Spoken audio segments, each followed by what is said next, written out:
नमस्कार, आदाब। आप सभी का स्वागत है CIB इंडिया न्यूज पर। आइए शुरू करते हैं खबरों का सिलसिला।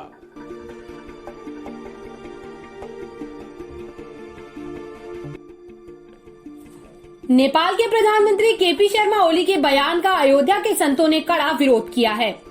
अयोध्या के संतों ने नेपाल के प्रधानमंत्री ओली द्वारा असली भगवान राम को नेपाल का बताए जाने पर कड़ी प्रतिक्रिया देते हुए कहा कि इस तरीके की गलत बयानबाजी करना किसी प्रधानमंत्री को शोभा नहीं देता है। साधु संतों का कहना है कि चीन के उकसावे पर नेपाल इस तरह की बयानबाजी कर रहा है। रामलला के मुख्य पुजारी आचार्य सत्येंद्र दास ने कहा कि नेपाल सदैव सनातन धर्म को मानने वाला हिंदू राष्ट्र है, लेकिन नेपाल जब से वामपंथियों के कुचक्र में आया है उसकी बुद्धि भ्रष्ट हो गई है। नेपाल के भगवान राम पर दावे को लेकर अयोध्या के संतों ने कहा कि सभी ग्रंथों में इसका वर्णन है। उपनिषद, महाभारत, रामायण और शास्त्रों में भी लिखा है कि अयोध्या ही भगवान राम की जन्मभूमि है। हनुमानगढ़ी के महंत ने नेपाल के प्रधानमंत्री से माफी मांगने के लिए कहा है। साथ ही भारत के प्रधानमंत्री नरेंद्र मोदी से अपील की है कि नेपाल के प्रधानमंत्री ओली से कहें कि वह माफी मांगे। इसका साधु संतों और हिंदू जनमानस पे बुरा प्रभाव पड़ रहा है। यह हमारे आराध्य का अपमान है। नेपाल वैसे ही गर्त में जा रहा है। मुझे लगता है कि नेपाल के प्रधानमंत्री को इस्तीफा देना पड़ेगा। राम जन्मभूमि मुख्य पुजारी आचार्य सत्येंद्र दास ने नेपाली पीएम ओली को मूर्ख करार दिया। नेपाल का भारत अयोध्या से त्रेता युग से संबंध रहा है। शास्त्रों में अयोध्या प्रमाणित है।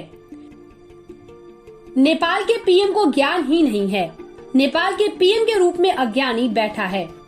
शास्त्रों में प्रमाणित है कि उत्तर दिश पावन सरयू किनारे अयोध्या का वास है। अयोध्या से नेपाल बारात गई। सीता विवाह शास्त्रों में वर्णित है। अज्ञानी पीएम ओली को जनकपुर व अयोध्या का कोई ज्ञान नहीं है। माँ सीता व राम का प्राकृतिक संबंध। पीएम नरेंद्र मोदी से मांग की है कि नेपाल के पीएम से संबंध को खत्म करें और इसका कड़ा विरोध करें। संत समाज नेपाली पीएम के इस बयान से नाराज हैं। तपस्वी छावनी के महंत जगत गुरु स्वामी परमहंस दास ने नेपाली पीएम के बयान की किया घोर निंदा। तपस्वी छावनी के लाखों लोग शिष्य पीएम ओली को एक माह में जनता कुर्सी से बाहर कर देगी। नेपाल में तपस्वी छावनी के शिष्य सड़कों पर उतरकर पीएम ओली का करेंगे विरोध। भारत के रोटी पर पलता है नेपाल। माओवादियों को आदेश ओली को हटाए। भारत सरकार से मांग करे कड़ा विरोध। नेपाल की जनता करे ओली का विरोध। महंत परशुराम दास ने कहा कि नेपाली पीएम ओली खुद नेपाली हैं। भारत और नेपाल का युगों पुराना सांस्कृतिक संबंध है। ओली जैसे लोगों से संबंध समाप्त होने वाला नहीं है। नेपाल की 60% जनता भारत पर निर्भर है।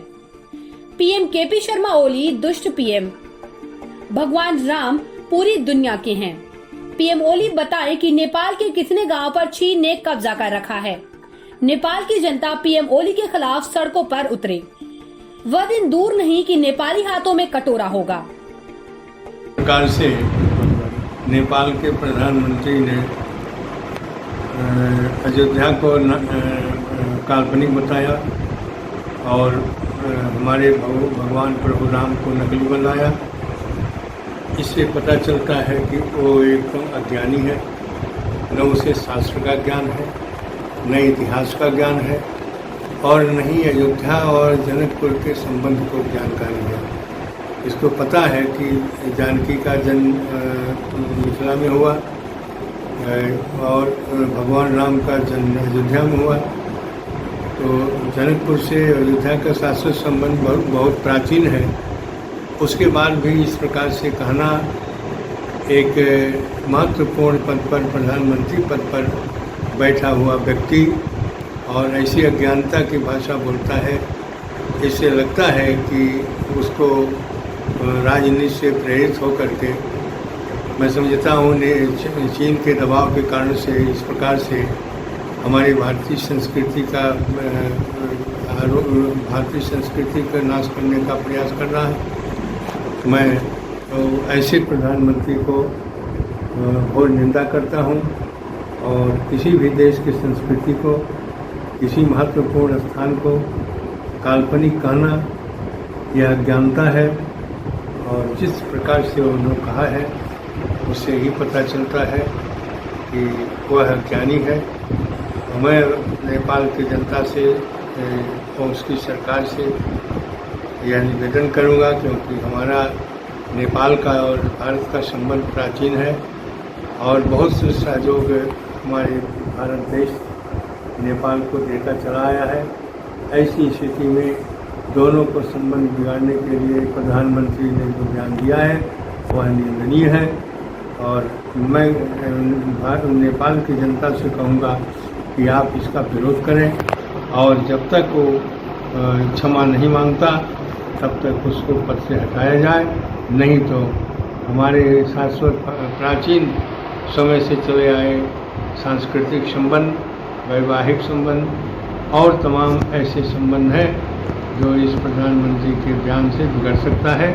इससे उसको कायम रखने के लिए इस प्रधानमंत्री को तुरंत हटाया जाए। महाराज जी क्या लगता है? हम बिल्कुल खटास पैदा होगा और ऐसा बयान दे करके एक प्रकार से जो संबंध है नेपाल और भारत का उसको बिगाड़ने का एक प्रयास है।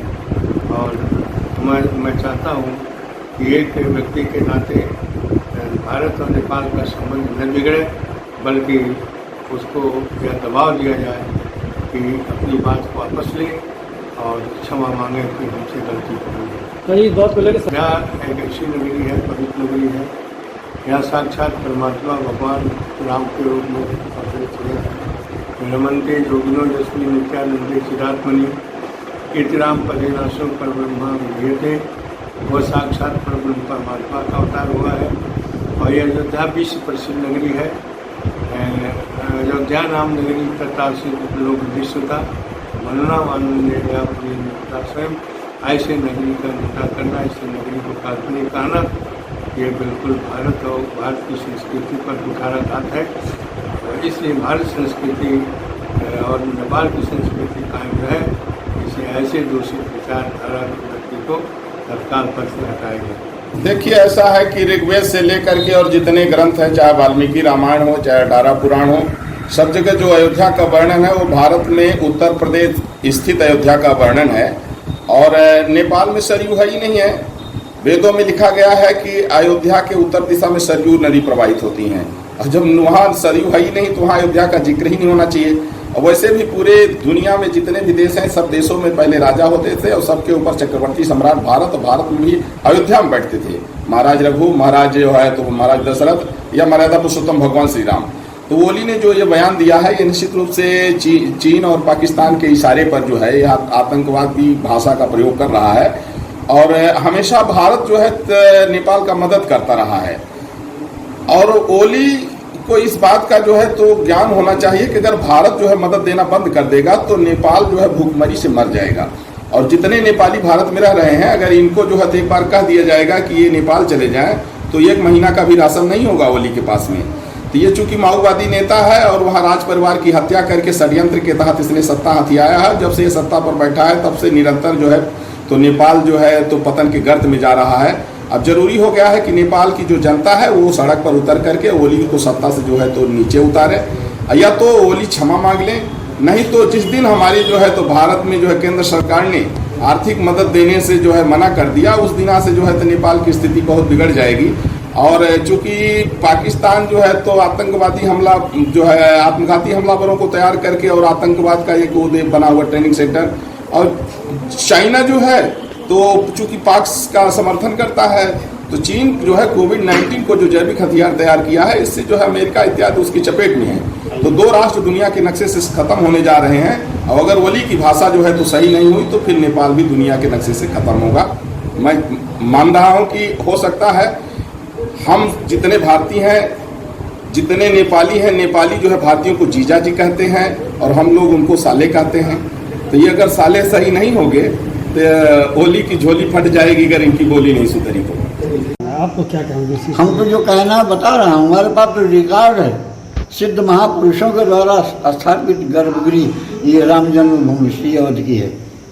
ना इधर ना उधर हमारे समझ में नहीं आता। नमस्कार।